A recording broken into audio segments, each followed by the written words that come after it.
નમસ્કાર, હું ડૉક્ટર મહેશભાઈ તળાવિયા આપનું હાર્દિક સ્વાગત કરું છું.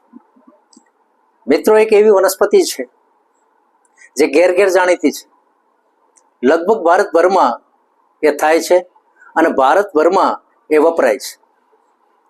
સાદી અને શ્રેષ્ઠ ઔષધિ જેનું નામ છે અશ્વગંધા. લેટિનમાં એને વિધેમનિયા સોમનીફેરા કહેવામાં આવે છે. ગુજરાતી ભાષાની અંદર ઘોડાહણ કહેવામાં આવે છે. સંસ્કૃતમાં અશ્વગંધા આસન એ નામથી પણ ઓળખવામાં આવે છે. પ્રદેશ પ્રમાણે એના જુદા જુદા નામ છે. પરંતુ જે વાડની આજુબાજુ ખેતરોમાં ઉગેલી હોય છે તે આ વનસ્પતિ એટલે કે અશ્વગંધા, એના મૂળ એટલા બધા કામ લાગતા નથી. શાસ્ત્રમાં એ મૂળને થોડા ઘણા ઝેરી માનવામાં આવ્યા છે. પરંતુ હાલ તો અશ્વગંધાની ખેતી થાય છે. મધ્યપ્રદેશની અંદર એની ખૂબ ખેતી થાય છે અને એમાંથી લીધેલા જે મૂળ છે એ જ ભારતભરની અંદર વપરાય છે. હવે અશ્વગંધા જે છે એનું નામ અશ્વગંધા એટલા માટે પડ્યું કે ઘોડાના પરસેવાની જેવી વાસ એમાંના મૂળમાંથી આવે, એનું નામ એટલા માટે અશ્વગંધા પાડવામાં આવ્યું છે. પરંતુ એક બીજી પરિભાષાની અંદર આપણે જોઈએ તો અશ્વગંધા એ ઘોડા જેવી માણસને તાકાત આપે છે, એટલા માટે પણ અશ્વગંધા નામ આપવામાં આવ્યું છે. હવે અશ્વગંધા શારીરિક દ્રષ્ટિએ જોઈએ તો જેટલી કામ આવે છે એટલી બીજી વનસ્પતિ ઓછી કામ લાગે છે. અશ્વગંધાના ઘણી વખત અલગ અલગ અનુપાન, અલગ અલગ યોગ એ આયુર્વેદ શાસ્ત્રની અંદર વર્ણવવામાં આવ્યા છે.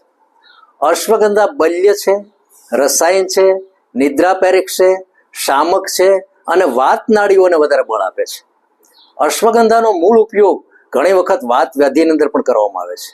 પરંતુ એ પ્રકારનો વાત વ્યાધિ હોવો જોઈએ કે જે અશ્વગંધાના જે ગુણ પ્રમાણે એનું આખું વર્ણન એની અંદર કરવામાં આવ્યું છે, એ જ પ્રકારે એની સારવારની અંદર એનો ઉપયોગ કરવો જોઈએ.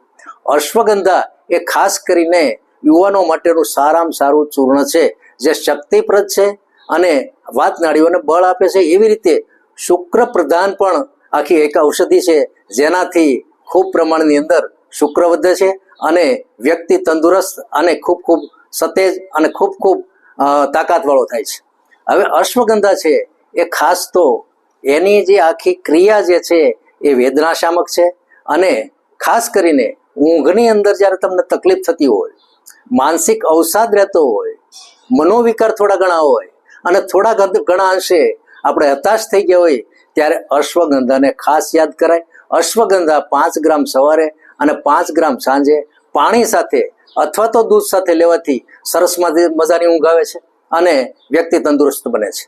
અશ્વગંધા જો વાયુની અંદર જો આપવામાં આવતી હોય અથવા તો લેવાની થતી હોય, ત્યારે અશ્વગંધાના ચૂર્ણની અંદર શતાવરી પણ મિક્સ કરવામાં આવે છે, વરધારો પણ મિક્સ કરવાની અંદર આવે છે અને આ બધો ગૂગળની અંદર પેક કરી અને અશ્વગંધાથી ગૂગળ પણ બનાવવામાં આવે છે. આ એની એક ફોર્મ્યુલાથી. હવે જ્યારે આ વનસ્પતિ વાપરવાની થાય ત્યારે ખાસ તો મિત્રો, જેવી રીતે એક મેલા કપડાને રંગ ચડતો નથી, એવી રીતે શરીરમાં જો અન્ય દોષો હોય તો આ વનસ્પતિ ઓછું કામ આપે છે. એટલા માટે સામાન્ય વાત કરું તો થોડા ઘણા અંશે પંચકર્મ નામની વિધિ આપણા શરીરની અંદર કરવી પડે અને શરીર એ ચોખ્ખું થયા પછી અથવા તો કોઈ દોષ શરીરમાં ન રહે ત્યારે આ વનસ્પતિનો ઉપયોગ સર્વશ્રેષ્ઠ રીતે થાય છે.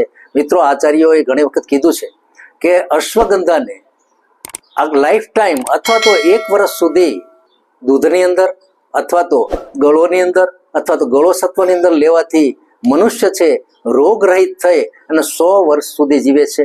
ઘડ પણ ઓછું આવે છે અને જે કાંઈ રોગ થતા હોય છે એ પણ મટે છે. માટે અશ્વગંધા આટલી બધી તાકાતવાળી આઈટમ છે. ઓમ શાંતિ, જય ધન્વંતરી.